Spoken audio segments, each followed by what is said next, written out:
The air in Leo's studio apartment was thick with the quiet dust of waiting. Every surface held the ghost of an idea. A half-sketched canvas, a lump of clay wrapped in damp cloth, a notebook open to the same blank page for weeks.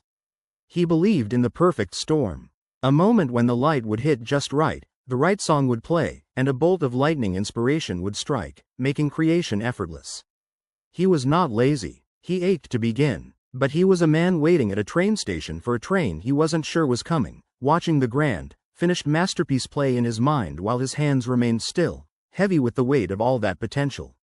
The stillness wasn't peaceful, it was a held breath. It was a Tuesday, nothing special. The light was the same dull gray. No music played, but that morning, the weight of the waiting felt heavier than the fear of starting poorly. He looked at his crowded desk, a landscape of procrastination. He did not decide to paint a masterpiece. He decided to clear a corner. Just a small, clean square of wood. His hand moved almost on its own, sweeping pencils and old receipts into a drawer. The action was so small, so insignificant against the grand vision in his head. A voice, sharp and familiar, whispered that this was pointless. That real artists didn't clean desks, they created genius. But he ignored it. He picked up a brush, not to create, but to feel the weight of it.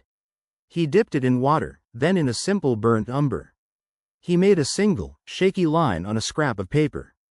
It was ugly, it was nothing, but it was a thing that did not exist a moment before.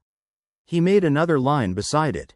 Then another. They were just marks. They weren't art, but a tiny, almost imperceptible shift occurred. The resistance, that giant wall he'd been staring at, had a crack in it. The momentum wasn't in the grand gesture he'd been waiting for, it was in the humble, physical truth of his hand moving. The brush made a soft scratch on the paper, a sound far more real than the silent scream of his expectations. He was not inspired, he was simply in motion. And for the first time in a long time, the air in the room felt less like a held breath and more like a space where something, however small, could actually happen. He breathed out, long and slow, and made one more mark. The days that followed were not a straight line. Some mornings, the clean corner of the desk seemed to mock him. The voice returned, louder this time. See? A clean space. And still nothing. You're just a man with a tidy desk. On those days, the brush felt heavy as an anchor. He would force himself to make just one mark. A single, stubborn smudge of color. Often, he would walk away immediately after, the act feeling pointless. But he had made a rule. One mark. Nothing more was required. He began to notice something strange in this messy middle. The mistakes, the ugly lines, the muddy colors, they stopped feeling like failures. They became part of the landscape. A wrong stroke wasn't a reason to abandon the whole piece, it was just a thing that had happened. He learned to work around it, or incorporate it, or simply let it be. The pressure for every mark to be significant began to dissolve. He was no longer building a cathedral. He was laying one brick at a time, and some bricks were crooked. This rhythm, built on the back of that first small crack, began to separate itself from the fickle concept of inspiration. Inspiration was a visitor that came and went as it pleased. But the rhythm was something he owned. It was the simple act of showing up, regardless of the weather inside his own head. Some days, the marks were vibrant and flowed easily. Other days, they were a grim, determined duty. But he showed up. The act itself became the point. The doing was the thing. He stopped waiting to feel motivated. He discovered, to his great surprise, that the feeling of motivation often arrived about 10 minutes after he had already started, like a guest who shows up late to a party that's already swinging. He stopped thinking in terms of finished pieces. He started thinking in terms of time. 20 minutes. That was the new commitment. Not a masterpiece, just 20 minutes of his hand moving, of his breath syncing with the soft scratch of the brush. The accumulation of these small efforts was quiet, almost invisible. There was no dramatic breakthrough, no single day where he leapt from amateur to master. It was a slow, gentle sedimentation. Layer upon thin layer of practice, of presence, of simply being with the work. The grand, sweeping narrative he had always imagined for his artistic journey, the struggle, the epiphany, the triumph, was being replaced by something far less cinematic but infinitely more real. A series of ordinary Tuesdays where he simply did the work. The change was so gradual he almost missed it. It wasn't a loud fanfare.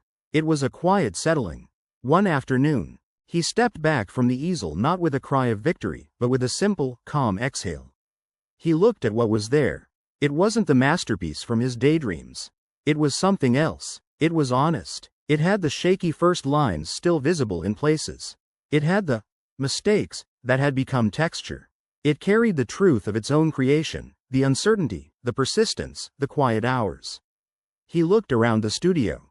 The space was no longer a waiting room. It was a workshop. It was alive with the evidence of process. Finished pieces leaned against the wall, but so did abandoned attempts, sketches, and color tests. The room was no longer a shrine to a single, perfect future moment. It was a living record of many small, present moments. And in that quiet, the realization arrived, not as a shock, but as a gentle truth he had always known. The big moment he had been waiting for, the perfect storm of inspiration, was a myth. It didn't exist. What existed were these: the small moments, the decision to clear a corner, the courage to make an ugly mark, the discipline to show up on a day when every instinct said to stay in bed. The big moment wasn't a single event, it was a collection, a mosaic of every small, seemingly insignificant beginning. A profound sense of liberation washed over him, lighter than any feeling of supposed inspiration. The weight was gone. The weight of waiting for the conditions to be perfect, for the stars to align, for the universe to grant him permission to begin. He was free. Free to start poorly. Free to be messy. Free to simply begin, wherever he was, with whatever he had. He understood now that readiness wasn't a state you achieved before you started. Readiness was a quality that grew inside the act of doing itself. You became ready by beginning. Leo's mornings now began not with a search for inspiration, but with a simple ritual. The brush, the quiet, the small, clean space. The grand vision had softened into a steady practice. The studio was no longer a temple waiting for a miracle, but a living space of continuous, gentle creation. The ache for a perfect beginning was gone, replaced by the quiet peace of simply beginning again. He picked up the brush, feeling its familiar weight, and made the first mark of the day without ceremony. If you're waiting for the perfect moment to start something, I encourage you to try a small beginning today. Just one small step, that's where the real journey begins.